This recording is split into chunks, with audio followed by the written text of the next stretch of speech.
in the family. Hierarchy as it exists in the school. Is it right that so many people live in such poverty in a society surrounded by such riches? No, it obviously is not.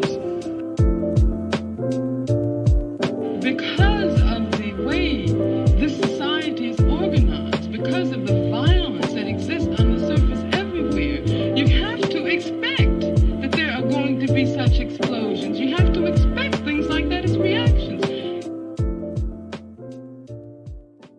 Hello and welcome back to Red in the Face. Feels like it's been a long time since I last said that. Today we're joined by Dan, Jared and James, the crew, for an episode of Last Orders. So we're just going to be talking about a bunch of the stuff that we've missed over the last few weeks not doing the podcast. Obviously the pub's open, so we spent some time enjoying that. I think I had like 6 out of the first 7 nights booked in the pub. So lad. We should be there now, really. Not much time for podcasting. So there's actually, for once, been a lot of stuff happening. I find that whenever I'm introducing these things, I often say, not much going on, like, because of lockdown or whatever, like, there's just not much going on in the world of politics or the world generally. But this time, because we've had some time off, there has been quite a few stories to talk about. If we start by talking about the Kill the Bill stuff, that's like, does anyone know the name of the actual bill? Like the formal name, or what are they even calling it? I only know the phrase "kill the bill." Is it the Police and Crime Sentencing in Courts? It's a combination of that. Sounds about right. Funnily enough, though, people in the Hereford Times, great paper, on the comment section of that, they thought "kill the bill" literally meant "kill the police." Yeah, so literally, like, there were people commenting being like, "They're turning up to a bloody protest, advocating killing police officers." Do you reckon that there is any intention behind that, though? Absolutely. No. I have. People who organise these protests are smart enough to realise the opposite. It's not, because it's in America. It's a phrase like "kill the bill," like to make sure the bill doesn't pass. It's not meaning. Yeah, but they're not doing mass protests about like police powers, are they? But how would it work? What? The Americans aren't doing mass protests about police powers? No, I mean, when they say "kill the bill" in America, they mean like, kill this, like any bill. Who are you winning over by being like? By the way, nudge us. We mean kill coppers. Like that's gonna. It's like suicide for. No, well, because you can make the argument you're making and say, let's say maybe they had knowledge of it. I'm making the argument. I'm telling you what the fucking fact is. There's no argument being made. It does not mean kill police officers. It doesn't mean. It doesn't necessarily. That's not the intention behind it. But of course, they would have realised when they were coming up with that phrase for the campaign that. Of course, they would have. It's not the intention. It's like a sign. Yeah, not the intention. It's like a happy accident. Yeah. And. Let me just clarify. That's what I was going to say. Let me clarify. I don't care if that's the case. I'm just saying, like, I think that might be. I had this argument with someone actually recently, and they thought they were very angry about that, and I said, well, I don't really care. But well, mate, my girlfriend's husband is a policeman, so I think we need to respect them. Yeah. So. We're going to start by talking about that. It's already got off. Sorry, I got way too hot. Sorry. It's already got. Sonny. You're hot. You're hot. Yeah. I'm going to have to unzip. So I kind of knew the basics of it. I didn't know much about it at all until today. I knew that it was increasing police powers, and I knew that it was anti-traveller in a certain way as well. But I read the details of it today, like the exact details of it, and it is. Heinous. Like, it is awful. It is like so bad. There's a bunch, but basically what they've tried to do is fit like a bunch of different stuff that isn't related to each other. So like increasing police powers when it comes to protests. It's a machine gun of all the things coppers have wanted to do for ages. Yeah, Stop protests. Further piss off and disenfranchise or whatever the GRT community. Like really go for everybody they've wanted to. People trying to take down statues, get rid of them and all. It's a huge bill. It's absolutely massive. And they've obviously gone, well, they're taking a gamble, right? They're saying, well, if we can get this through all in one, then we don't have to debate like each issue individually. So normally these things would be in like several different bills, and maybe there'd be some Tories who are voting with their conscience on some of it, who would, you know, sway the vote the other way, and some of it would get voted down. So what I think, in my opinion, what they're trying to do is like put it all in there, have it as like a generally conservative take on you know, police and crime issues or whatever, and then get that through, and then you've basically just like killed several birds with one stone. Like, it is insane how much stuff is in there. The important thing is as well is that before we go into like the detail, and I mean, I know people have probably read a lot about this already, but we literally haven't recorded a podcast since sort of it started kicking off. But I think a lot of people have the conception that this is to do with like lockdowns. It's to do with protests in lockdowns, when it's not. Like, this whole bill, it's perfectly timed for the Tories to release it now, because they can sell it as, oh, we're just trying to make sure that everyone stays safe during a pandemic. But it was, the reason it's here is because is it Crescendo? Is that how you say that? Crescendo Dick? Crescendo Dick. Yeah, the Metropolitan Police chief or whatever. She basically said that they want more powers to stop people like XR, because they felt like they didn't have enough. They didn't have the powers to stop XR. When when they were like tying themselves to gluing themselves to trains and putting themselves in Westminster Oh Bridge. no, they made a few people late to work. Fucking better change the fabric of society. Like, well, that's basically where this comes from. Is that this is the police were demanding this, that they want more powers to deal with that sort of thing, and it's sort of coming to a perfect storm that now people think it's about police. It's about policing protests during a pandemic, where it's not. This would have come through now, pandemic or not. So it's interesting, and it's also when the police say it's not us, it's the politicians. It's literally police chiefs that push for this. They literally wanted this. They want these powers. Yeah, they're like campaigning for it alongside it being introduced into Parliament. Like, and that's why they're cracking people's skulls that go to protest, because they fucking want it. they want it in law. Yeah, and this has been the issue with sort of like the left completely ignoring like the concept of lockdowns. Like, I'm not going to turn into like a proper like nutcase on lockdowns, like that man is not allowed in my pub. That was Jared's dad. That was Jared's dad. Who knew? But there's been such a failure to like not support lockdowns with caveats. It's just been we wholeheartedly just support a lockdown. It's not been we support. I know that left wing people or socialists always just put worker at the front of everything. But it's not like they were putting forward a workers' lockdown for 100% furlough pay or increasing statutory sick pay, so people can afford to actually take time off. It's just been this extension of the increase in lockdown powers that have been handed over to the state and the police. And now this is what it's come to with this bill. Yeah, I think, working through the details of it, it's just, it's how broad it is in that, like, some of the language, I mean, James and Morgan is two people that you did do a law degree, didn't you, Morgan? I can't remember, I think that's a nod, yeah. That how broad these terms are and how loosely they can be like interpreted. That basically a protest can be, and this is actual wording, a protest can be shut down if it causes such persons to suffer serious unease, alarm, or distress. Well, the thing I'd really note is the nuisance. As broad as possible. Creates a new crime of nuisance. Which, if there's a serious annoyance or serious inconvenience, like the point of a protest, make some noise, they can shut you down. Yeah, but noise is actually specified in the bill openly as being an issue. What are they going to do? Have a police officer in the corner like testing the decibels? And I'm not even joking. They probably will do that, and there probably will be like a decibel limit. And then it's not just protests as well. I don't know. I mean, I don't know if this may be wrong, but unless there's a sort of trade union or employment legislation that says differently, but this will surely impact massively on pickets, because the point of a picket is to cause a serious annoyance or inconvenience by stopping people going into work. So it's got a massive implication for the trade union movement, and because it's so broad, I mean, at what point is a picket a protest a picket? You know, like, if that's the problem with this bill, is that it gives such a broad range for police who, you know, aren't lawyers. They don't have to know the law in and out when they start arresting people. That they can just do what the fuck they want. It makes them judge, jury, and executioner. What exactly? We all know here that the role of the police is to protect private property, the state, and profit. But what actually do the police do on a day-to-day basis? You can get 10 years to top on a statute of damaging property under this bill. Well, drugs is the biggest thing that police deal with, isn't it? Yeah, so literally all they do is just target marginalised communities, marginalised people with stop and search. But like, you know, my mates had 10 hanging baskets from his business, and they were just like, "Oh, you should have put up some CCTV." Just like, What's the Jared, fucking point? Jared, that's the most mental thing you've ever said.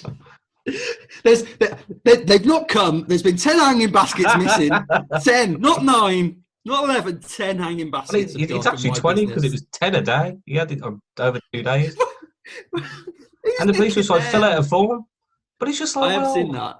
I've what's seen the that point? What is the point of you? That more in Jared, you America. remind me of like an angry old man that you speak to on the phone at work who's pissed off at something your like company has done or whatever. Like he's been like practicing his speech like all fucking day. Like you remind me of someone like that. But the thing is, this is what gets me when people say, "Oh, yeah, but I bet you would call the police." You know, if you're calling the police to be defunded, you'd be the first person to call the police.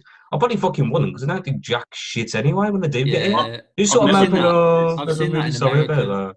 I've seen that more in America where they're like, that response where they're like, well, you'd call the police, and they go, what? So they can come down and take an incident number, and then I'll never hear from them again. Like, yeah. I'd call the police if my life was under threat or something. I can't think of like another instance. That's a bad thing as well. I've seen maybe more liberal people like who have been caught out but for being.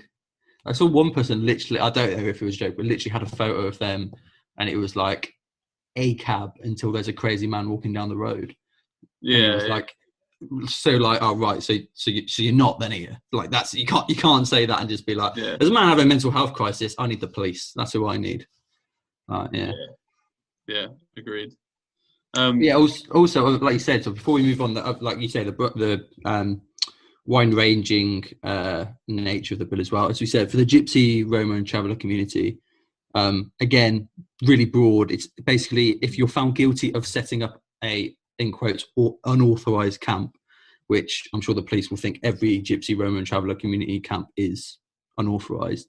They basically said you can face up to 3 months in prison, be removed from your home, and then not able to return for a 12-month period, and you get given a criminal record. Which, in fairness, you know, I saw some Labour MPs. I'm sure we'll talk about Labour MPs and the GRT community more, have said that that's just basically in direct conflict with the Human Rights Act and the Equality Act. That this is a practice that has happened for centuries for these communities. I know there's different, there are different traditions within those three communities, but again, it's apparently the most acceptable form of racism in Britain, just to give a good kicking to the GRT community. It's most purported and sort of spread around by Labour councillors as well. I was going to say that.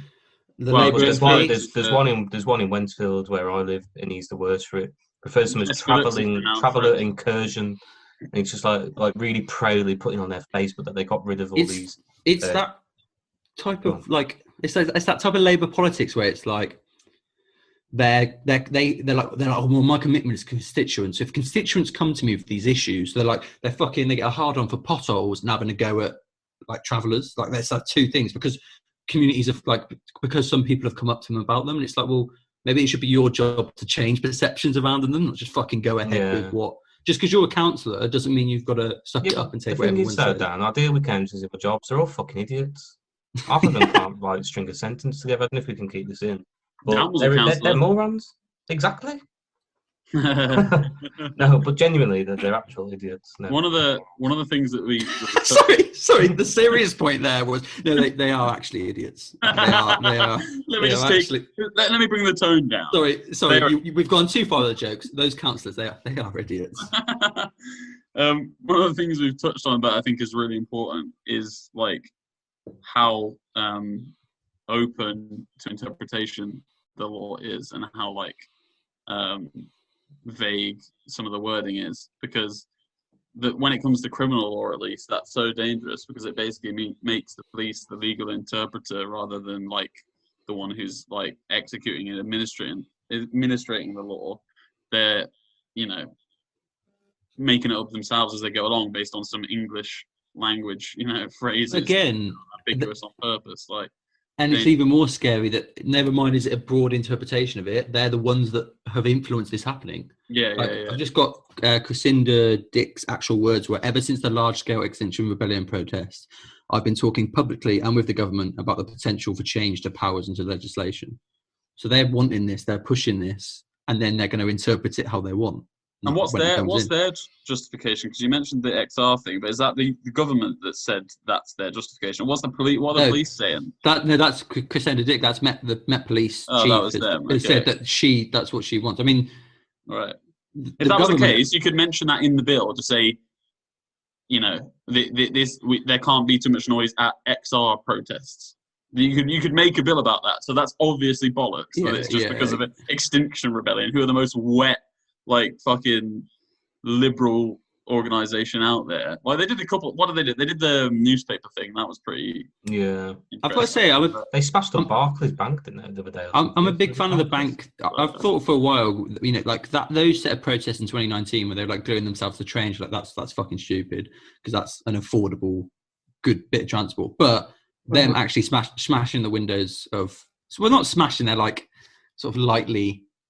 They're making it, but fair enough. They're drawing the issue towards banks and fossil fuels. So that's better than gluing yourself to a train. I mean, they've got that far. But yeah, it's the government's justification has been clever because they've tried to make it out as if this is a coronavirus thing when it's not, because it's been in the making for ages, and there's been think tanks and we're nearing all the sorts on it. final stretch as well. Like, why would you introduce this huge, like, swathing bill? Like towards the end of it's just obvious. Yeah, there's no talk of a timeline, and it's not like it's. Yeah. We'll stop this as soon as the coronavirus is gone. Now, what has essentially happened is that it's been delayed to go to some sort of like committee, so I don't know, some stage, but it's been delayed for a while after the initial like outburst against it. So bring it back really quietly, I reckon. But as they delayed it, like Morgan says, the delaying shows that it's not about the pandemic. Because if it was about the pandemic, they would just force it through and just say this is essential to fight the pandemic. But they know it's not about that, so they're happy to delay it because as long as they get it passed, they don't give a shit because it gives them this incredible power to stop one of the most important things. Literally, they could break up pickets. There's still protests going on though. I think weekly. You know, I think if you're just searching like your local town or city and kill the bill, this Saturday, innit? You'll more than likely find something within your area to attend. This Saturday, all over the country, Dan shared the post about it. Yeah, Momentum did one. I was actually going to say.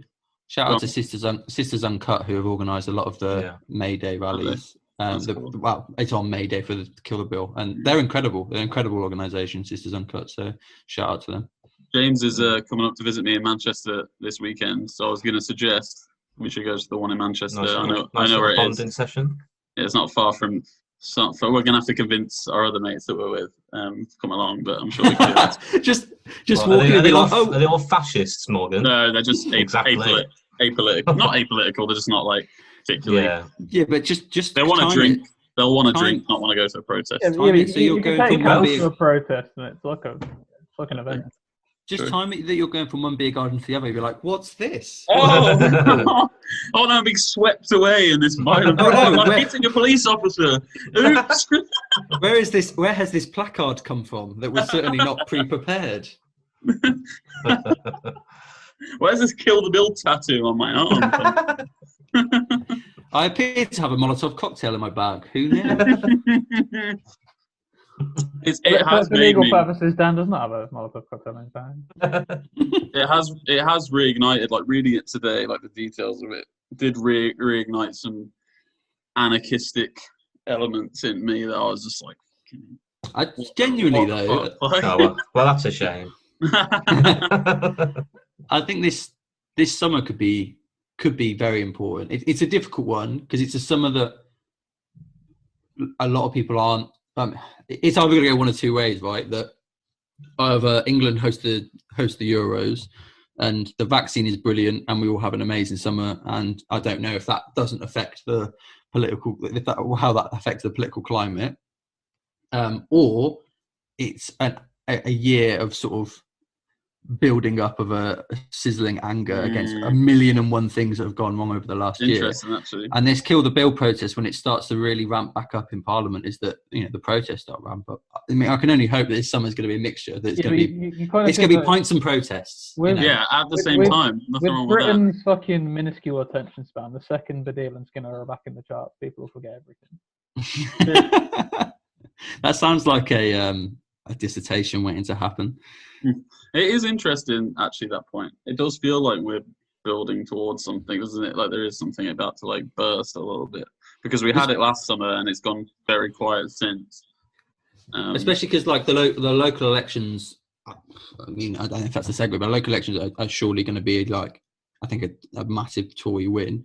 So you're going to get this younger, angrier population. I think as much as lots of people have been screwed over during the pandemic, younger people who, without being like ageist or whatever, we have people without underlying health conditions that are younger have been less likely to die of this illness, but we've stayed locked in, the majority of us, you know, maybe broken the rules here and there, but the majority have like stuck to it. Speak for yourself. We've been sort of like, you know, we have been screwed over. The unemployment amongst young people is absolutely fucking raging, especially. I think we've been the worst hit sort of economically. Not like, the hospitality industry and stuff. So it could be that you've got this, especially with a local elections where it just looks like, well, party politics isn't for us. You've got this younger generation that's going to want to start to look at what do we do to express ourselves, what do we do to show that we want to be heard, sort of thing. Are we still part of the younger generation, do you think, or have we passed that now? I always say, how old are you? 24. 24. Yeah. You're definitely in the younger generation. Thank you. 100%. I'd say, I mean, I played cricket the other Saturday, and a lot of them were 16, and I had no clue of any of the conversation references. I mean, there is obviously a distinction between 16 and 24, but we're not like mate, we're in the first half of our 20s. I don't think we can start calling ourselves. I might as well have been like that fucking meme I rocked up with a skateboard and been like, "Hello, fellow kids." Like I didn't know anyone's reference point. But no, I'd say at 27, Jared, we can stop calling ourselves young. I think that's about right. So before we completely move on, I mean, we can segue with this as well, actually, if we're going to talk about the local elections and Labour. Should we talk about Labour's reaction to the bill? Because they were going to abstain originally. Is it really? Yeah. So I thought that they were in opposition, but it was just really weak. No. And that's what I was going to touch on. But if it's that bad, then that's... Apparently David Lammy spoke... I don't know what David Lammy's role in the Shadow Cabinet. That's what I was going to say. He is the... Is it Justice Secretary? Yeah. He spoke about 2 days before the bill was debated in Parliament at the PLP, saying they were going to abstain. And then because of the protest and because of the Sarah Everard murder and the backlash to that and how the police and crime bill got attached to that, Labour changed to oppose. But they were going to abstain on it. Yeah, I'm definitely right in saying that. Jared, you're nodding. Yeah, that's right. Yeah. I actually thought they were for it, but it probably is more like they were going to abstain. Even in opposition, though, the statements coming from people like Lammy are just pathetic. Yeah, he called it a mess. It's not a mess. It goes against like any political rights that we've established over the last 100 years or whatever. It's not a mess. Yeah, if you're responsible to human rights breaches, like shame about that, isn't it? What sort of opposition are you? Yeah, I know what you mean. Actually, that's a really good point, Morgan. That saying it's a bit like, I know it's a mess means that there's bits of it that can be tidied up. Yeah. Well, he clarifies his position in the next sentence. It says poorly thought out measures to impose disproportionate controls on free expression. Blah blah blah. It's not poorly thought out. It's well thought out. They've obviously been thinking about it for a while. How can you have a well thought out? It's not a mistake. Like. Oops, travellers shouldn't exist. Oops, you can't protest. Like, what? Well, that's the thing. It sort of highlights that Labour and Tories are sort of the same party, but Labour think that the Tories are making mistakes instead of some like calculating body of... Yeah. That is the Liberal position, because they think that everyone has these good intentions in their heart, and there couldn't possibly be people out there who actually want to do bad by travellers, by, people, protesters, whoever, women, like... Yeah, I think that is their position. But I love that. I haven't seen those quotes, but I love the idea that it might have potentially been a well thought out curbing of human rights.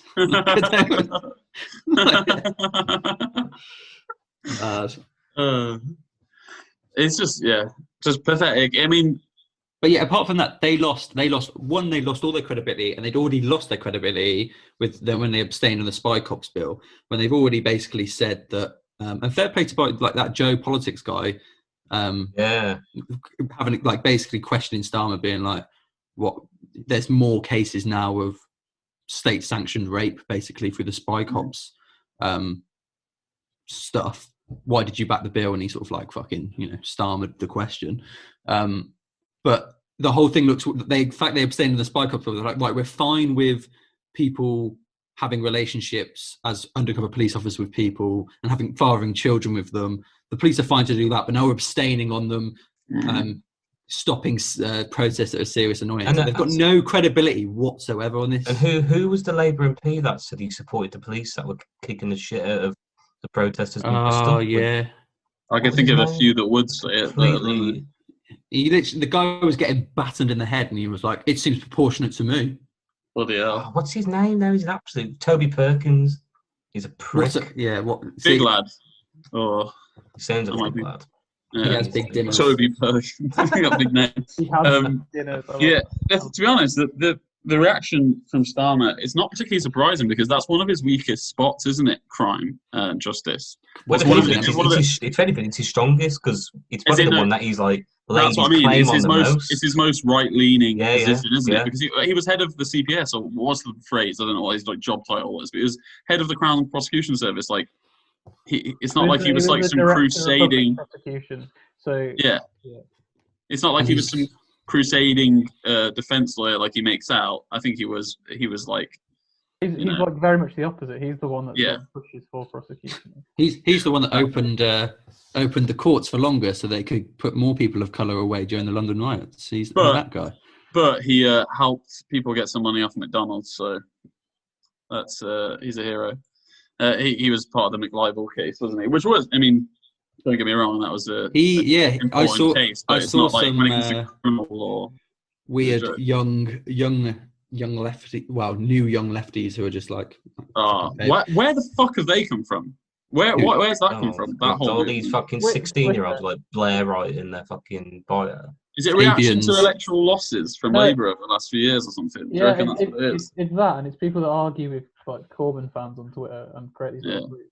I heard Max Shanley once say something video because they were like young Fabians. He was like, they realised that is it the Webbs, like the husband and wife? Yeah. That when they first went to Russia under Stalin, they were like waxing lyrical about how great the 5-year plans were. It's like, what happened to the Fabian Society? the actual like Sydney and something else Webb, wasn't it? They were. I mean, if they were around today, they'd be more radical than Corbyn and that lot. But yeah, I think they were at that time. They were the kind of middle class, like right wing of the Labour Party. But even then, like there's that one that's definitely that Twitter account that's definitely run by someone in MI5. It's called the Young Socialists with a Z on the end. Yeah, cool, bro. They condoned the violence. They do feel like, Twitter's the location of where you last committed property damage. They condone the violence in Bristol. That's like, have you seen that guy as a Scottish guy who did a TikTok about undercover police officers in gay bars? Have you seen that? Oh yeah, it's fucking brilliant. Maybe. Have any of you got any? His name's Paul Black, I think. Yeah, have you got any of you? Doing what? Trying to get find drugs or something? It's like a joke. He's like, any of you got any Charlie? We'll go sashay away into the toilets. I might have seen that. Class. So what else do we want to talk about? Because that was like one of the bigger topics over the last few weeks. Because it is monumental. We're on our classic last orders Kia bashing line. So maybe we sort of trot on over to. Sorry, you definitely said Kia bashing, right? Yeah. Yeah, I mean that's something that I don't particularly follow because it makes me feel so sad just seeing him up there. Can we do we want to do a classic? Do we just want to play the clip of Kia getting shouted at by a crazy anti-lockdown? I would like to watch it. Right, come on then. Let's get it. It will surprise you to hear that I have not watched this, but I've heard about it. Have you not? I've not watched it. It's okay. Kiss, kiss, kiss, kiss, kiss. Shut up. That's me replying to I'm doing 2 podcasts in a row. That's what that replies to. Right. That man is not allowed in my pub. No law. I actually thought it was him for a second because he looks like Chris Starmer as well. That's assault. I am not bothering you. I am not bothering him. That man is not allowed in my pub. Get out of my pub. Go on. Get out of my pub. We'll play the rest of it, but I do quite like. There, right? Like Keir Starmer's fucking bodyguard shoving this guy. Yeah, what? In his own pub? Yeah. I do Like, quite don't get me wrong, the guy's a nutter by the sounds of it, but like he's completely in the right. Like that bodyguard cannot be going into his pub and like fucking shoving him around in his own, like it's probably his house as well. As much He's as I probably in hate his him, home, like shoving him around. Like what? as much as I hate him, I do quite like the fact that he gives him his glasses The back. glasses. It's Yeah. quite funny. That's a slight big dick energy there. It's just like This whole thing makes less sense because this next bit is from beforehand, and this shows how incompetent his whole team are. But we'll put the play on. Thank you. Guys, can we have a coffee, please? Yeah. Come on in here, man. It's gone my wife works for such a company. You'd be overwhelmed with cases. They've been on the front line keeping people alive. So I really don't need lectures from you about this pandemic. You've got one. Come on in. Can we come in? Is it okay? What? So they then just walk in his pub? So that's the thing. I think They don't know that it's his pub. This guy is having a pop at him, having a go about that he's enabled lockdowns, and then I don't think they realise. They just think he's a nutter in the beer garden, and they go they go in, and he's the landlord. Oh my god, that's bad. I saw people from like that region like tweeting, being like, "How do you not know that man is famous for being a fucking like anti-lockdown guy?" Yeah. In another clip, he pulls. He has a ready-made a ready-made graph to pull out. He's been laminated and everything. He's like showing him, about like the deaths and like hospitality impact. Also, why the fuck was he going in? Why were they all going inside his pub? You gotta go order. In lockdown, you can't go. No, it's table service. Yeah, you can't order at the bar. I've been to places. It's a very good point, Morgan. Is that like a carrot muncher thing? They don't care about these lockdown. I've been to places you can order at the bar. You're not meant legally. You're definitely not supposed to be doing that. That is very naughty. I actually really take offence at the word carrot muncher, but we'll continue on. We'll back on through. The racial insult. But that. It's also the fact that I did quite like that. I don't need to take lectures from you, but the idea that none of them went, "You don't own the place, does he?" And then they just walked in. But what Jared was saying about him being like infamous in that area, what were the researchers doing? What were like? Surely, before they go somewhere, someone in his team is at least thinking about who they might run into or what the in that area is. Like QAnon stuff, but Corbyn's actually behind the of the Labour Party still. And it's all like an optics game. Since we spoke, though, he did that whole. He went to that church, didn't he? That Theresa May went to, which is basically like pro-conversion therapy, anti-gay church. And again, he did it. So either his team are incompetent or they actively knew what he was doing, and then they left a tweet up there for I think 24 hours. It was longer than that. It was about 4 days. That tweet was up. And then they deleted it and apologised. And it's like, you knew the response straight away. Like you knew what the response was to that. So, Wait, what? What's that? Tweet about what? He basically went to a church that is pro-conversion therapy and tweeted about it. And tweeted about, it's great to see like churches doing charity work. And he's like, great to see church and community spirit. Loads of people tweeted being like, this is disgusting. And he didn't take it down for 4 days. So again, either he's incompetent or he actively knew what he was doing. Like they were discussing, like Labour MPs were discussing it who were in the cabinet on TV, and the tweet was still up. So it wasn't like they could act like, we was unaware. They were actively discussing it. It was an actual news issue. They just kept it up for ages. Can you think of a politician, like a worse politician in the leader of the opposition position over the last, like, at least for the Labour Party, in the last 20, 30 years? Like, I can't think of it. Ed Miliband was a much more passionate man than Keir Starmer. He reminds me of Theresa May in that there's nothing underpinning it. It's just that there's a select few of the Westminster lobby that back them for this thing that they're not. So they thought Theresa May was parking their tanks on Labour's lawn, which she never did. And Keir Starmer this same group of people also think Keir Starmer is going to be moderate enough to win over voters. I mean, fucking in Hartlepool, their St George's flag leaflets that they've been putting out. Oh god! What? Yeah, well, they're getting like they're posting like Peter Mandelson endorsement videos. he's a very hard man to describe, isn't he? But not because he's like an enigma or anything like that. It's Starmer because or nothing Mandelson? there. Yeah, Starmer. You do it in No. one word. Describe, but not because he's complex or anything. It's because there is nothing to describe. There's nothing about him. I have no idea. But like, there was a personality at I all. think a priest who was interviewed by BBC News today, who's been a Labour of the Member Party, a member of the Labour Party for the past like 20 odd years, and she was saying like, I'm struggling to even go out and canvass. I think she might have left because she's like, I don't know what if he comes on the radio. I don't know his voice. I don't know what he stands for. I don't know what his politics is. I don't know what he's trying to achieve. Round here with canvassers, it is literally just the candidates. And that would never have happened over the last few years, that you'd only get the candidates out canvassing. Like that's what happens to the fucking Lib Dems. Like not what was a 400,000 people strong party. Yeah. But yeah, I think next week is going to be a fucking shit show. What else? Yeah. If we talk more about that, what else has been going on Labour-wise? I mean, I don't know how it works in the run-up to a local election. Does any policy get announced? Or is it all individually based on the local? Well, it can be. So, like, for example, I think I saw like Portsmouth Labour like adopting like a Preston model and saying that they're going to have like a green council and like relatively like radical local plans.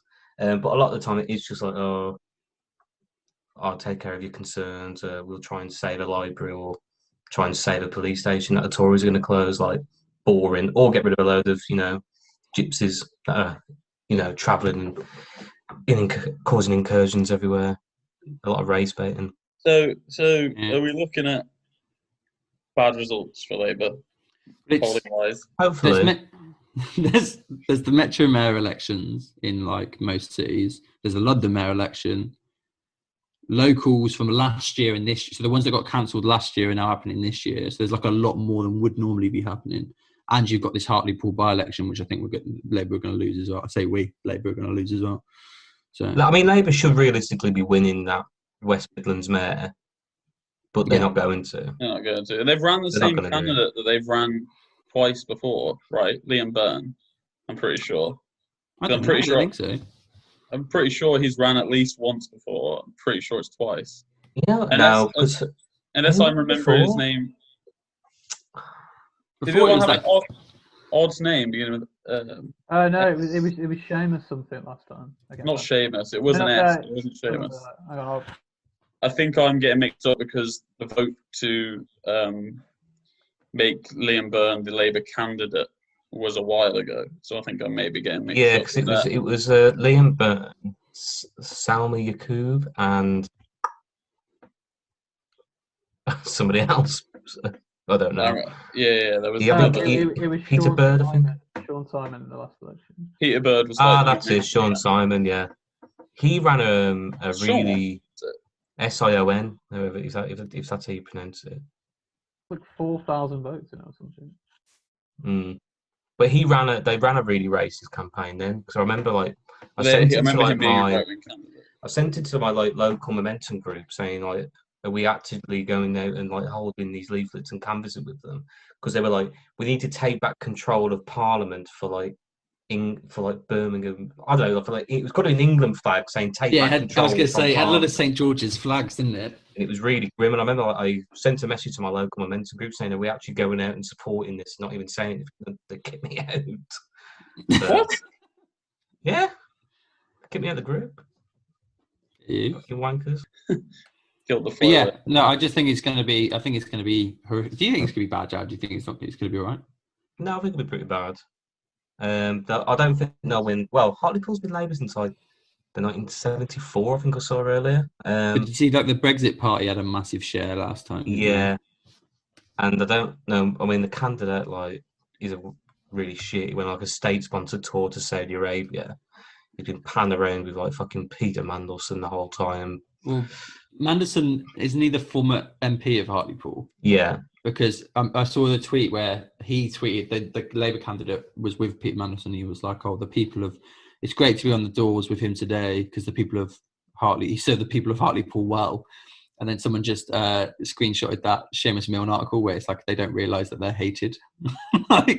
People hate Peter Mandelson. People do not like the Peter Mandelson type of politics. But it's just a man who is being pictured a lot with Jeffrey Epstein. So, Yeah. you know. But it's just like if my MP were down the street, I don't even think I'd like double glance, even if they'd been there for like Emma Reynolds was there for like 10 years. I wouldn't even double glance. Random story. I saw Ed Davey, ex-Energy Secretary under the coalition, at Stockport Station on my way back from work the other day. Well, he's a Lib Dem leader as well. There you are. Is he now? Yeah. Oh, fucking! That's amazing. Because I didn't know. I didn't know either. I didn't know. I remember there was. I don't know who Ed Davey is. He's a very irrelevant human being. He is a very boring character. In fact, that's a really bad selection for leader for them. What's that about? Sorry, I just searched him to see, and I just saw the first thing that said education just said Jesus College. Spent 3 years at Jesus College. The only thing is, I think, if we're just briefly going off topic from Labour a second, is I think Ed Davey he said the Lib Dems were going to go against any further lockdown powers, and everyone fucked off. Sorry, what a fucking podcast. Everyone's just gone for a beer. It's just me and Jack. We'll keep going into a nice little break, mate. Go on, finish. I'm back. Sorry. You both left. I was only over there. I went like this as well. Kind of indicate what I was doing. So Ed Davey come out against COVID passports and like extending lockdown powers, and he was saying we just need to get rid of them all now. Essentially, it's like an old school, almost like an old school liberal type. Yeah, so like I can sort of I can back liberal. that because I don't believe in handing any further powers to the state, and I think he sort of forced Keir Starmer and his team to. So I wouldn't be surprised if they backed COVID passports if it wasn't for that. Yeah, they would have. Do you know what's mind blowing as well? The complete either inability or I don't know what the word would be, just not wanting, the unwillingness, the complete inability or unwillingness of the Greens to in any way try and hoover up, just disenfranchise and just young left voters, which, you look at the numbers, basically anyone under the age of 40, it's majority Labour voters under the age of 40. Never mind that, like people under 30, the majority for Labour is massive. And they've just been completely uninterested in trying to get any of those people on board. A directionless party, because although during the biggest moment of climate activism we've seen since the early 2000s. I think it's because although political parties and governments aren't acting enough on the climate, I think they've done.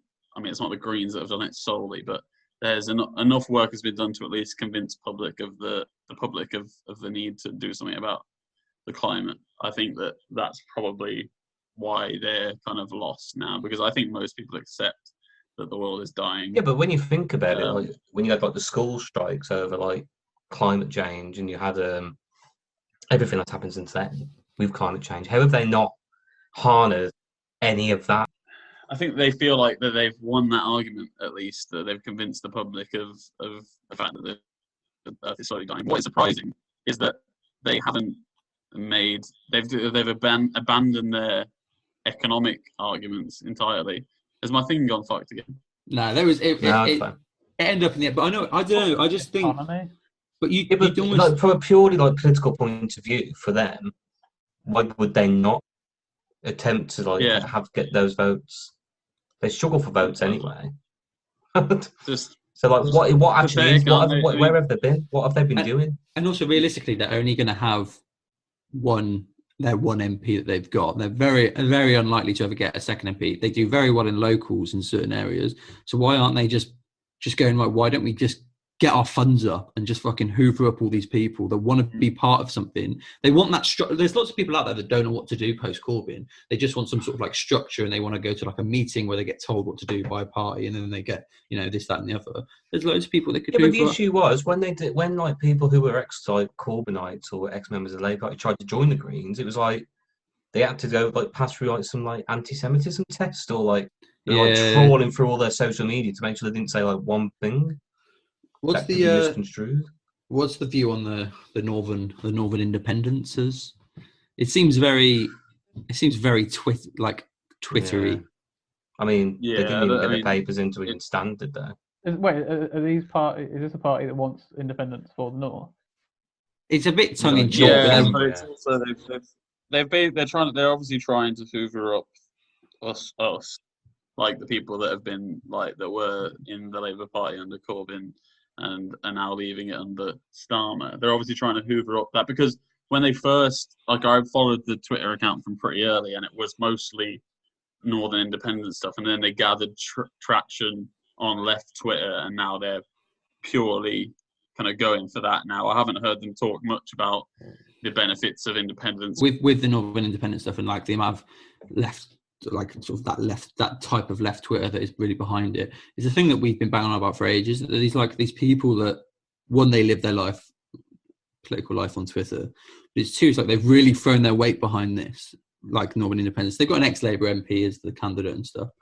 They've really thrown this weight behind it. But Twitter is the largest problem that the left has, I think. Like what have they been doing over this past year of a pandemic to organise it all? Like all they needed was some fucking some guy to be like, oh, let's start a Northern Independence Party, and then all of a sudden they're putting all their energy into that. It's like, where have you been for the last year? To be fair, I respect it more than what I've been doing, which is essentially ignoring everything as much as possible, unless burying unless head in the sand. Unless we're doing a podcast about it, then I've been pretty out of it. I think it's just like desperation, isn't it? Like the people are well intentioned, but I don't think in terms of like real political impact, it's not going to have any, is it? I don't think. Well, I think not right now, at least, anyway. I don't think they have any ambitious plans to like do an SNP and like take all the Northern seats. No.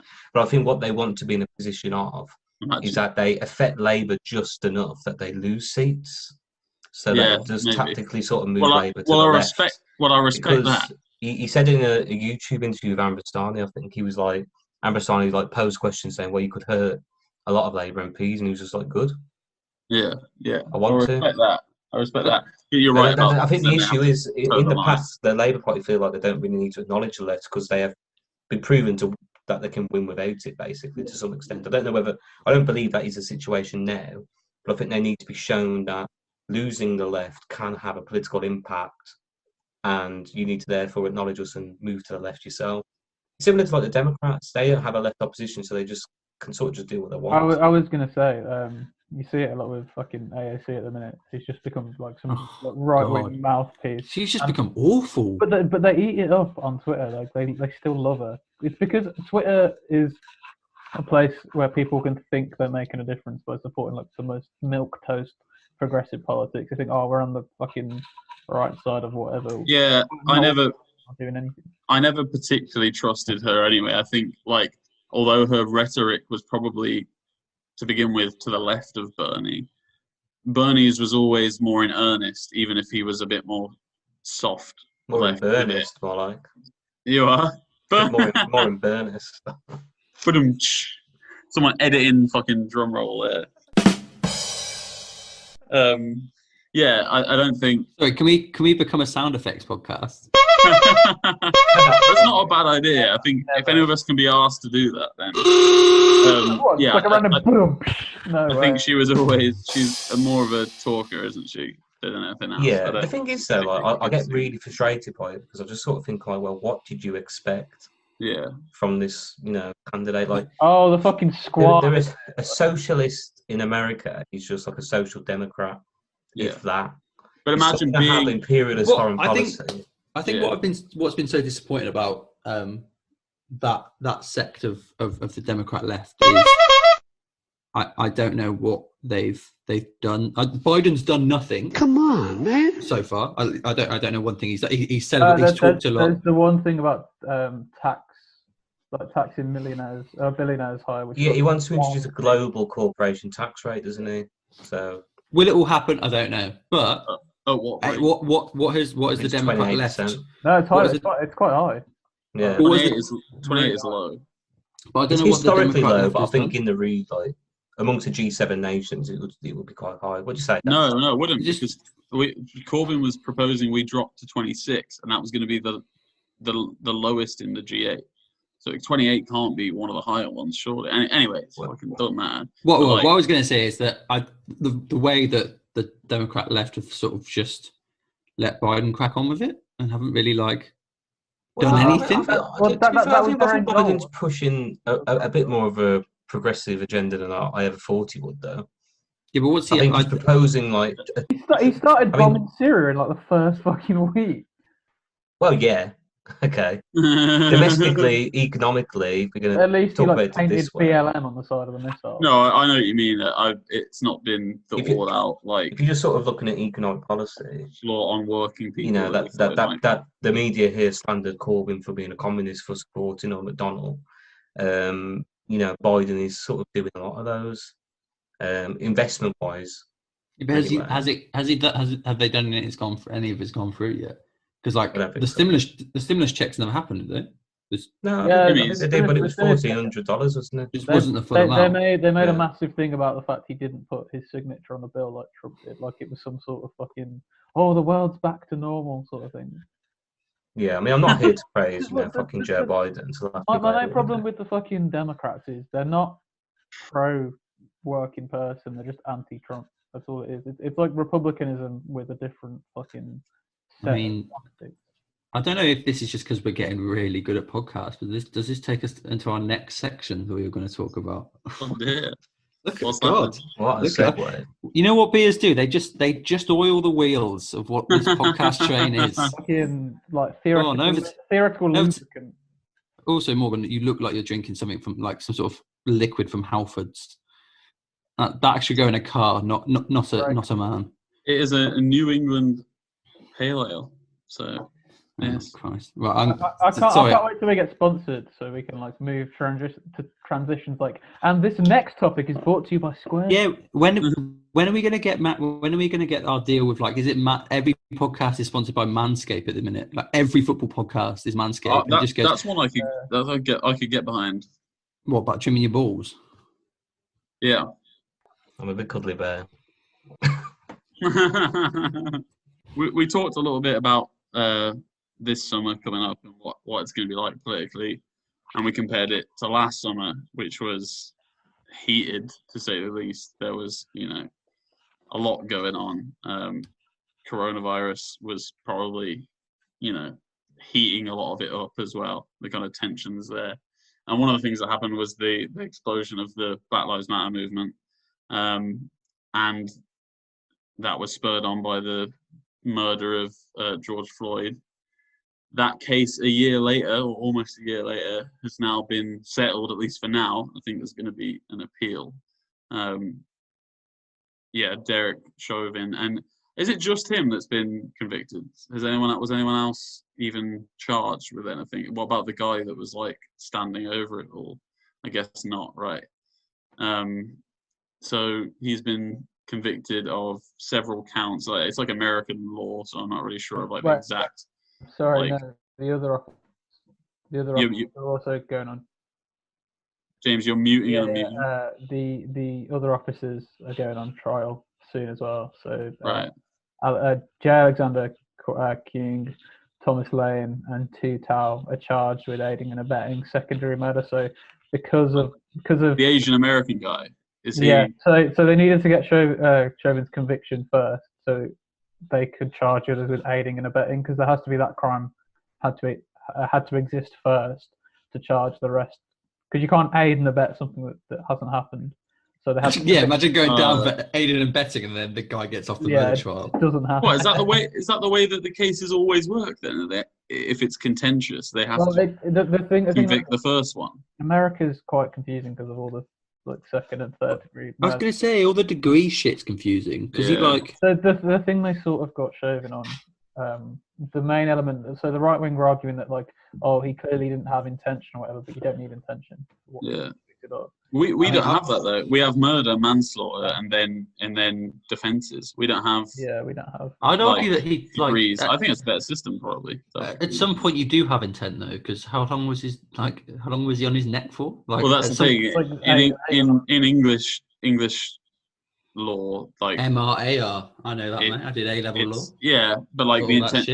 But you do. There is a oblique intent, which is where you didn't. It wasn't necessarily the main purpose of your action, but you knew it was going to happen. Yeah, you knew it was going to happen if you carried on doing what you were doing. Yeah. And when we were in college and we were learning it, honestly, my college law class was much more informative than my law degree. Criminal law class was so good. Like, it was like she just made us memorize everything. It's crazy. But yeah, I remember she put it in like numerical terms. It, like, if it's oblique and 10, you were 95% sure something was going to happen, even if it wasn't what you wanted to happen. You knew it was going to happen. It's like, yeah, it's like a possibility, isn't it? Yeah. Like, so I would argue that, and it's not the way it works in American law anyway, so it doesn't really matter. But I would argue that he knew that if someone's saying to you, did he use the phrase "I can't breathe," or did he say something along those? Yeah. So if he's telling you that he's going to die, and you're continuing to do something that can kill someone quite easily, then that's murder. Come on, that's intentional. I got it Police wrong. just don't care. I got it wrong. Sorry. They were all set to stand trial together, but it was because of COVID that they hadn't. I thought it was because they had to convict him first, but they were all like. That would make sense. Sure. What, as in they can't even sit in the same room because of COVID?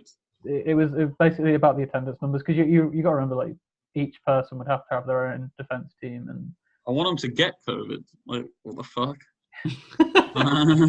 I think it's mad though. I mean, either way, whatever he went down for, whatever. It's mad that we've got to that. There's that point there where you genuinely could think he could get off of it. Like a man that can put his knee on someone, can hear the person saying that you're killing me. Essentially, us watch a murder. That's what the defense argued. They said the world had only seen a section of footage, and that he was like resisting arrest and hostile and stuff, and that he was like on drugs. But so the defense argued that he was on fentanyl, which is a really potent drug. Even still, like even if that is the case, right, kneeling on someone's neck for 9 minutes is definitely going to kill them faster. Well, talking of English common law as well, take your victim as you find them. Yeah, the eggshell school rule, and that is in America as well. They have that in America. Yeah. So even if he was like you're the one that decided to depart some action on him or whatever. So the example that they give, right? He's not meant to tell you that he's on something if he were, but he wasn't on anything anyway. Wasn't he like a recovering addict? Like, wasn't he like sober for years? They found drugs in his system or something, but I'm sure they did. It doesn't matter. Well, yeah. I mean, wasn't him and his girlfriend addicted to some substance? Just this week, I think it was. They were, but they were recovering. Just this week, there's like been 3 cases or something of like police on body cam putting drugs on people. Yeah, I've seen that. I mean, I'm saying this with confidence. I don't know from what I've heard that he was a recovering. Yeah. Well, it makes a difference. You know I mean, my point was more. Even if he was, it doesn't matter. My point was more that it's ridiculous that we've got to the point where even in that bit where we've seen it happen, without whatever the other context is, without the defense is, we've seen it happen. We've seen a group of people around him basically saying, "You are killing this man in front of our eyes. You are killing this person. Like, stop what you're doing." So even then, it was in the realm of possibility that he might not go down for it because. All the grand juries before in America, like Eric Garner, is it Eric Garner? Eric Garner. The grand jury found the people that chokehold him to death were not guilty. Like, it's happened time and time again. And ultimately, you've got to say that for those people that were fucking, poo-pooing people doing, violent direct action in America last summer, going, "Oh, it never wins." Oh, it does win because that conviction has come about because ultimately, as a jury, you've got that weight hanging over you that if you give a not guilty verdict, America is going to fucking burn. Well, so the idea that direct protest doesn't work is fucking bollocks. That's why he's going to win on appeal, though. So there will be an appeal, and I think he will win on it, right? Because can you explain this? What the Democrat said? Yeah, he's going to appeal basically the conviction, which is why if you looked at him when he was convicted, he didn't seem all that distressed. He sort of goes along with it. I don't know. I thought he seems shocked. I thought he looked like he thought I wouldn't get away. I thought there wasn't like what I saw was there wasn't even a flicker in his eyes or anything. He just went along with it because I think he knows he's going to win on appeal, right? Because one of the jurors decided to fucking put her public information out there the second the trial ended for like Instagram clout or whatever. She was saying like all this and this like shit, and she was saying it's the hardest thing I've had to do or whatever. But she also tweeted something, because in America, right, you pick the jury. It's not like the UK. Like the lawyers pick the jury; they have to come to a decision. Is it out of like a bunch, like a random bunch, and then they pick them? Yeah, so they'll be like, that's fucked. Yeah, it's literally a way to win cases. If you look at the OJ trial, it's like they make a big point of it on the Netflix. You'd just pick all the white guys, wouldn't you? If you were trying to get prosecuted. Well, the best episode both sides get to pick. They have, like 5 each or something. No, they have to come to a compromise. Morgan, if you watch OJ Simpson versus the People, you can they do one whole episode based on the jury, and it's literally them trying to handpick the jury, and then find the other side. That is mental. That is absolutely mental. It's like backwards. It's like the opposite should happen. It's the most important part of the trial because they're handpicking. They're going, oh right, I've heard that one. They can decide it before it can happen. They find out one of them has maybe signed a book deal, and like they get them out. It's Well, they're allowed to do research on them and shit as well. Yeah, well, the whole point is the research, right? So they pick people they know are going to go one way or the other. And this one woman, I don't know her name, but she tweeted before the trial. She said something to do in the trial, and in her like explanatory notes and stuff, she was like, "There's no way I'm not going to like convict him," and she was chosen. And now they're going to appeal that. Yeah. So there's no way they're not going to be able to use that. And also Maxine Waters, a Democratic, I think she's a representative. She basically tweeted the day before the fucking jury had to deliberate and decide. She tweeted saying, "Oh, if it's not picked, then we have to go out and riot. We have to burn the streets until they like get the right verdict." And this wouldn't matter, right, if the judge had sequestered the jury, but right at the start, right. So you could pretty, you could kind of make the argument that like he wanted the appeal, even if his hands were tied or whatever. The jury, you know how juries are usually taken away, you have no media input. You put in a hotel and locked in there, basically. Yeah. In this OJ Simpson thing, all they have to watch is reruns of Seinfeld, and they have like a debate about what they want to watch and stuff. It's like that. That didn't happen in this trial. They were very aware of everything that was happening in the press. This is probably like, the term the trial of the century. It's probably one of those sort of things like where it's massive. Why in that case did they not decide to lock people down? Yeah, exactly. The jury were aware of all of it, and all of this is going to play into the hands of Chauvin's. And when you consider from like that O.J. Simpson, which is a really good way of looking at it, like the jury system work, is that the information that is readily available to people now easily. I suppose though, can you actually, without taking literally every fucking technological device away from them and basically just making them sit in a room with a book, how the fuck can you stop people researching about the trial? It's like it's nearly impossible. Well, that's the point. You could probably that's what you check have to do. their phones or something like that. Yeah. Well, no, you could probably disable certain settings on their phones or something like that. They're supposed to take the phones away, I think. Yeah, or that. And it like that's just, it's like an unfortunate it's just something that has to happen in something that. Hopefully, either way, he loses an appeal and he fucking rots. James is like our fucking American correspondent, isn't he? Like, our man in Washington. Yeah, literally. Can we? I care more about politics and British politics for some reason. Can we say about Nancy Pelosi's response to it?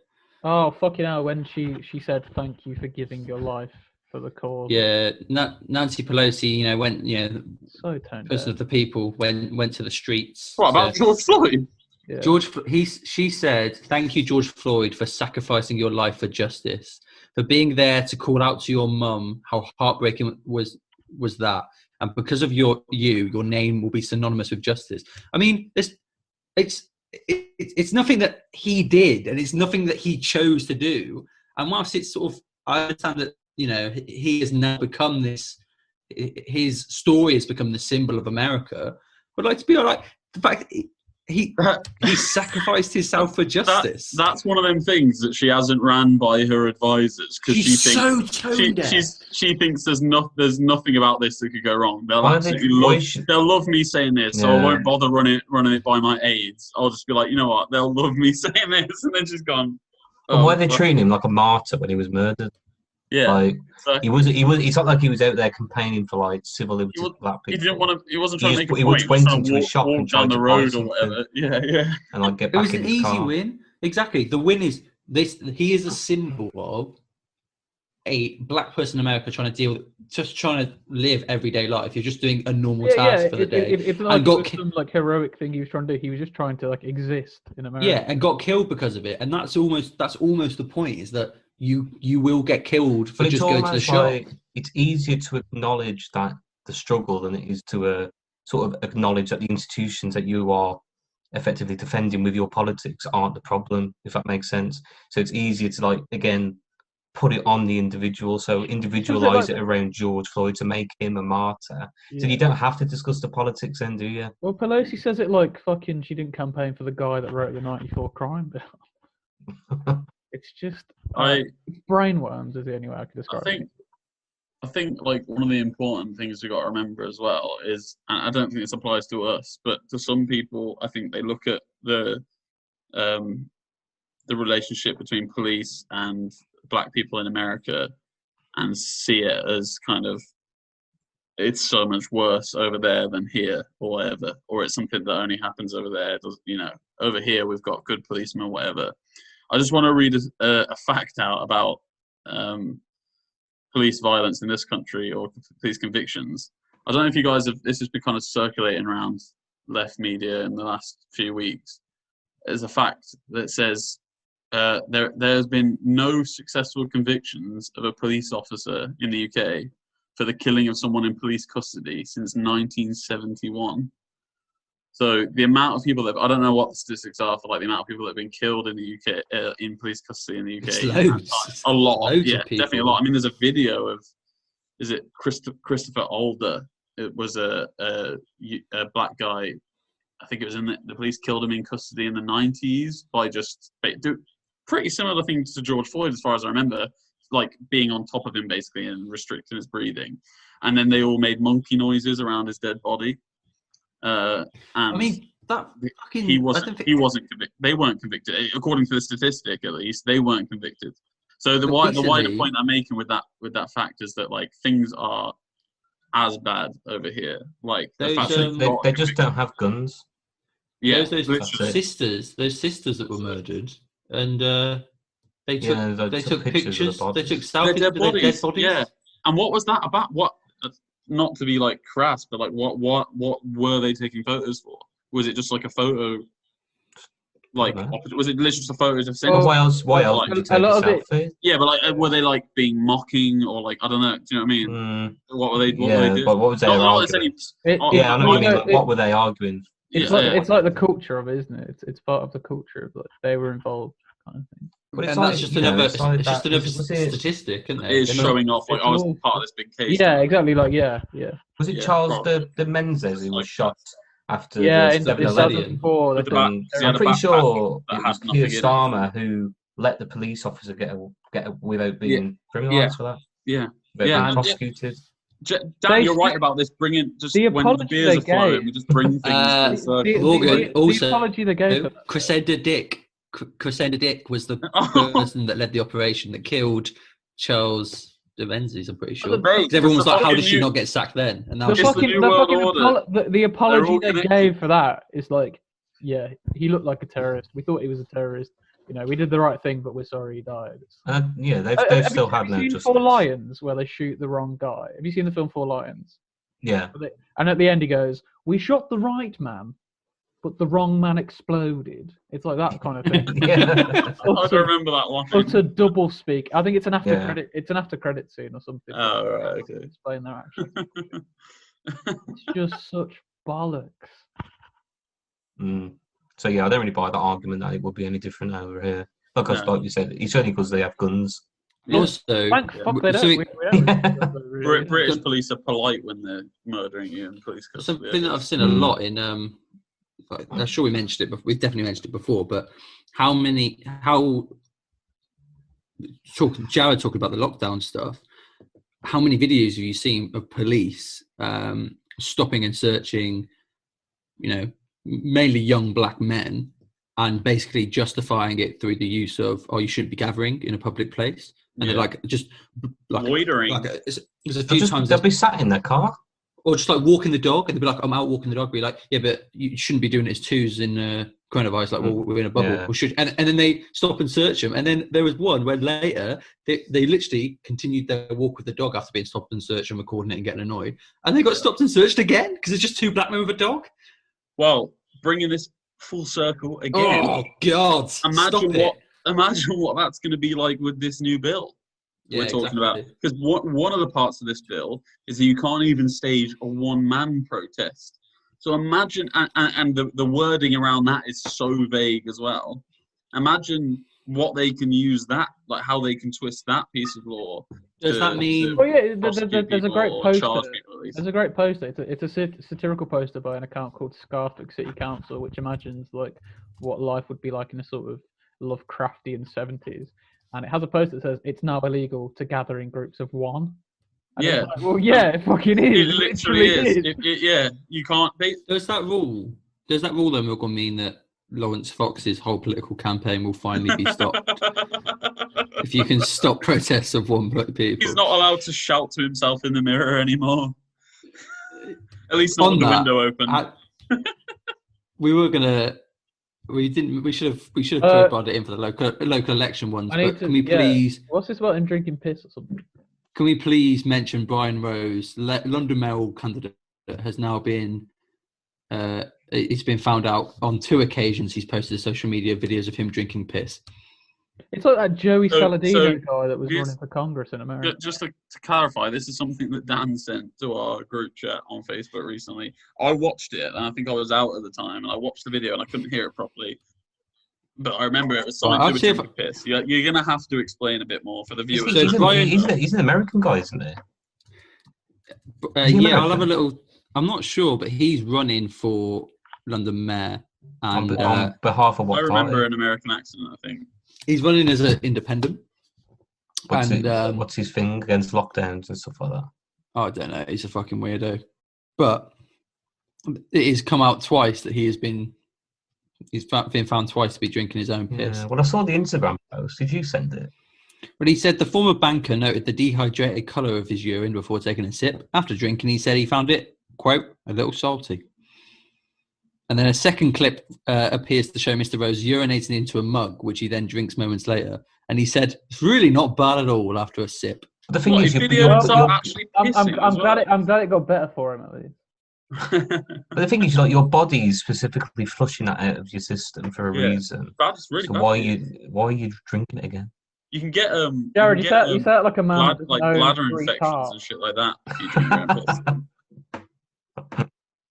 You can get a bladder infection from drinking your own piss. Not bladder, kidney infection. You can get like some. I wouldn't be surprised, yeah, because it's what your body's flushing out. Yeah, it's all the bad shit concentrated. In yeah, but like, are we now kink shaming? Is Red in the Face standing against? Like, oh, even the image is. So this kind of tells me I need to drink a little more water because it's a little yellow. But let's have a little bit more. No. Brian Rose drinks his own urine. Ooh. So it's a little salty. Okay, here we go. I'm gonna not have too much. Is anyone else? But I'm gonna have enough Oh yeah, you learn to stop and save it. Okay, save some for later. Yeah. Yeah. Save some for later. Okay, so there you go. Sparkling. Wow, you got yours foaming and all that. Yeah. Okay. What? Why was he doing that with his trousers? He was still shaking. He was still shaking as he walked over, inside his trousers. Are they drinking each other's or their own? It's really not bad at all. Okay. So now we need to explain. Like, so he's an independent. Where's he come from, and what's his campaign? Like, what is he running for? Like, why is he running? He's a former banker. Well, his piss is the colour of the Lib Dems, so we can only assume it's. I don't understand. He's a Oh God, he's a podcaster. He's one of us. Oh Jesus! Lads, we should get him on. He's had get him to drink his own piss on the podcast. On fucking Red in the Face. We should get him to. We should all get apple juice and just pretend he's anti-5G, anti-COVID, and oh my god, anti-5G. COVID denier. He's a Labour running a pro-COVID candidate in Hertford. He's done a. I'm really into faster fiber optic. He's Fiber done optics, five. whatever it's He's done called. five. He's done 5 interviews with David Icke. So say no more. Right. David Icke, by the way. David Icke is a really interesting one because you watched him speak on 9/11, and he sounds pretty reasonable and has some pretty good points. And then he'll just go, "Oh yeah, and the Queen's a fucking lizard" or something like that. It's like, wait, what happened? Do you know he used to be a goalkeeper? Yeah. He used to play for Hereford. Yeah, but then he was also on I think I'm pretty sure ITV. He was like one of their sports presenters because I was watching a documentary the other day and he fucking popped up. I was like, it's fucking David Icke. Like at what point was he working? Sorry, the other day he was on. No. I was watching a documentary about Palace in the 80s. That's what I'm doing with my days. And he popped up and he was like, yeah, and still about Crystal Palace. And I was like, at what point did he have this like normal 9-to-5 job and then go, Queen's probably a lizard? I was like, no, well, I've listened to enough of him where I know the answer to that question. He had a dream one day where he said he was visited by these beings that told him the truth of everything. And that he, from that moment on, so he argues that he does research, but he only does it so that to prove the points he already knows, and just so that he has something to say to people when they challenge him. So he says he knows everything, like already, and that all the research he does is just to back up what he's already been told by these beings from another world. That is legit what he says. The guy's batshit. When I say he makes a good point about 9/11, he does, but it is exclusive. When I put that, it is exclusive to 9/11, and that's just because 9/11 is easy to debunk anyway. I think, but at this point anyway. But like the rest of it, I want to watch this fucking World Cup coverage in 2006, where like he thinks England went out on penalties because the fucking keeper had like a lizard tail to deflect the ball. I love the idea that I could start my uni essay with being like, I want to tell you the answer, but I will just prepare a good enough answer because I know everything, but I haven't got time to possibly tell what's you right already. Everything. He is also, to put it to bed, he is also a horrific anti-Semite. So we'll like that's why I wanted to clarify. When I talk about 9/11, I mean exclusively 9/11, and I think he's right from. But isn't that the whole shtick of conspiracy theorists though? That you do get that hook, like you have that thing that is seen as sane. But it's not quite pulled me in yet. I think that's just because 9/11 is a badly covered up. But with like no one shot Kennedy, his head was going to do that anyway. with like COVID right now, COVID seems to be like that. There's a lot of things that could be quite a hook because you can be angry at the government's response to COVID, and then you can twist that round to some sort of like lockdown conspiracy theorist where you can hook them into then thinking that. Well, when it comes to conspiracy, 5G was introduced and then it happened. I'm just saying. When it comes to conspiracy, I always just quote a meme that I saw a few years ago. It was like a picture of Karl Marx with like shades animated on, and it was just like Illuminati ? I think you mean ruling class, bro.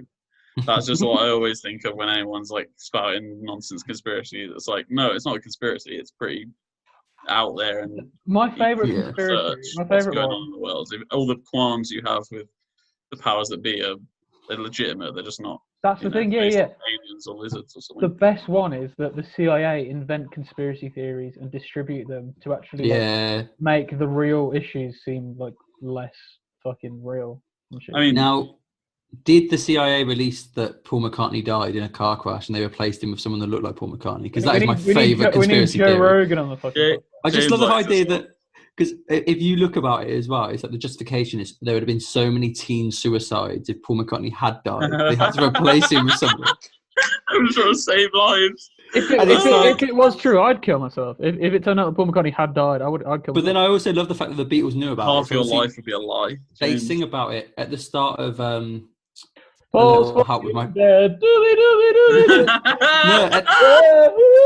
At the start of A Little Help with My Friends, they say the name of the guy that people think has replaced Paul McCartney, and they started putting, if you play the records backwards, they just started putting bits in it where they're just like, Paul's dead. Absolutely. No, the problem is they were never doing anything backwards. They're just scouse. Yeah, Fucking yeah, you know, Bob. The only problem with that is the joke's funny until Charles Manson played How to Scout backwards and killed a load of people. That was the bit where the joke should have ended. They should have stopped doing it at that point.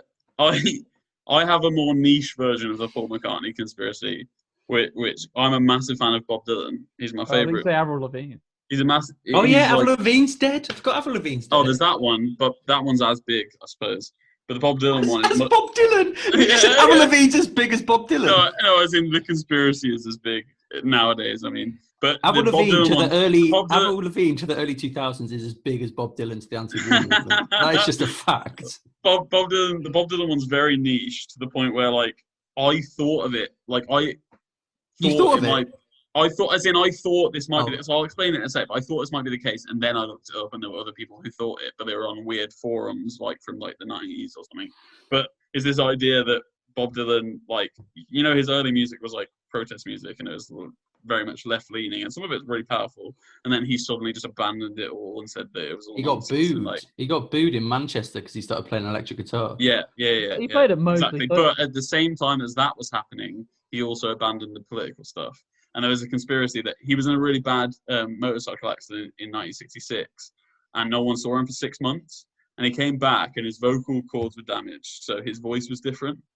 And there's a conspiracy that I subscribe to that he was replaced in those 6 months because he was getting so big, and his voice on the left was so powerful. Well, not the left, but like, you know, the mainstream left at the time. It was so powerful that they fucking replaced him with someone else. His features are different. He used to have like a soft, like buttony nose, like kind, wide eyes, and then he got really like fucking like shrill, and is like, he just looked like evil after he came back.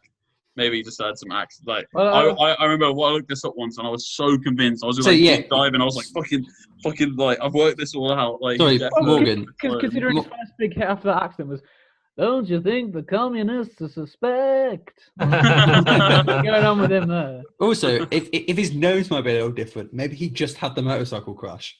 Yeah, just like went face first into the back. Yeah, like actually, I do subscribe. Swirled, like, that's why his eyes changed as well. I think that's my batshit one though. Can we have a short? Yeah, can we have a short list? Because I also think the Melania Trump being fake ones were true. My absolute all-time favorite that I heard was 9/11 didn't happen. Not that there's like a conspiracy, it just didn't happen, and people.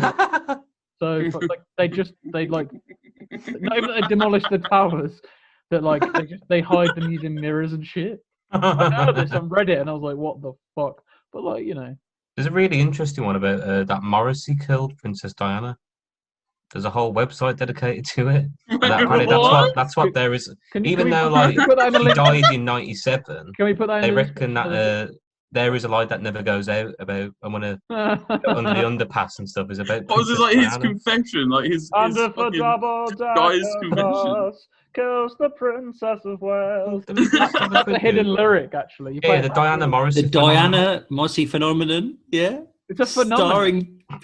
It's a film. We've got to watch it. We have to watch this as a group. Yeah. I think a podcast episode on its own. Oh my god! Sorry. You can't watch it on the website. You have to download it. I'm not downloading it on this laptop. Yeah. I'll download it on my work laptop because if that breaks, someone can fix it for free. So just a little example. So they've took from the cover of The Queen is Dead. In 1986, actor Alain Delon appears on the cover of the album The Queen is Dead. In 1986, Alain Delon stars in Le Passage, playing Jean Diaz, who dies in a car crash. Oh wow! That is the most loose. Hold on. It gets better. It was the only time Alain Delon ever played someone whose name contains a cluster of the 5 letters needed to spell Diana. Sorry, can I just share the screen so you don't? We're going to put this picture as the episode picture because look at that. That's fucking fantastic. www.dianamystery.com. Why is Jane Mansfield involved? I thought it was fucking Marilyn Monroe. Sorry for the listener. She's an actress. For the listener, we will put the links to the Diana Morrissey phenomenon in the show notes. Right next to all the serious stuff. And this is obviously new because that picture of Morrissey, he's quite old, so it's not like it's like a 2002 website. It's getting updated quite regularly. That That is amazing. I think that might be my favorite. And I also do love people that post really go into Diana Facebook groups and post really funny stuff. I'm a big fan of that. That was class. What was it? Like Princess Diane would have loved this or whatever. Oh yeah. It's like a fucking picture of Crocs or something. And then just people get really annoyed for like she never wore Crocs. They weren't even invented. Why would you put this? World class. Right. Amazing. Well, I to be honest, the last like 15, 20 minutes, I completely forgot that we were recording a podcast in any capacity. So should we wrap up at that point? I'm stuck on this website now, to be honest. Yeah, we'll wrap it up because in terms of like formal topics, I think we've exhausted the important. We've literally ended on a conspiracy theory. So. Yeah. The world is run by a race of lizards. You know, all submit to that fact, and the sooner we can get out of this hellhole. And Stephen Patrick Morrissey killed Princess Diana.